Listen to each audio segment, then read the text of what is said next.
Mr. Spinney, an interesting video where you imply that I've acknowledged that taxation actually is slavery. Well, no, I've done no such thing, or at least I don't recall doing any such thing.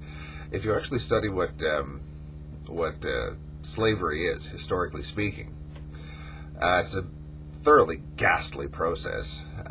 It's a little bit nastier than a legislature levying a taxation on its own free citizens. Slavery involves things like physical abuse, sexual abuse, mental abuse, all kinds of horrible things, which I don't, well, I suppose it's possible, but I don't really believe that you think that taxation is slavery. Although, again, I do apologize if I'm misreading you. You may honestly believe that. But I can only say that if taxation is slavery, then I've been misdefining the two terms all of my life. Secondly, I do believe that there is no such thing as a historical precedent for a taxless society. But in spite of what you might think, there are historical precedents for black and white people living the same way, i.e. in a state of equality, legal and every other way in history. There are precedents for gays having exactly the same rights as straight people, and there are precedents of equality between the sexes. I'm quite willing to narrow the discussion to that particular topic if you'd like to, but that's entirely up to you. I'll leave that in your hands. I've said what I've said, and I didn't say anything else.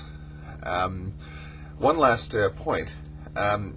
You speak in favor of voluntary financing of the public good, which actually does have historical precedents. We have had cases where private individuals have actually underwritten society's expenses.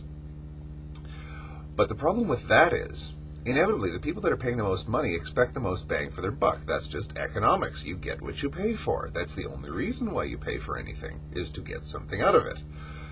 Supply and demand, self-interest. So, when you want more bang for your buck, what do you want if you're the one that's footing the largest bill? You want more power. That's where oligarchies come from. A lot of governments have had them in the past. And what happens when you have a situation like that is you haven't abolished the state, you've simply narrowed it down to the richest people. If you are advocating going back to that, I'm not saying that you are, but I am saying that inevitably it will militate towards that sort of thing. I don't think that it'll militate towards freedom. Again, if you want to narrow the discussion to that particular topic, I'm game. Thank you.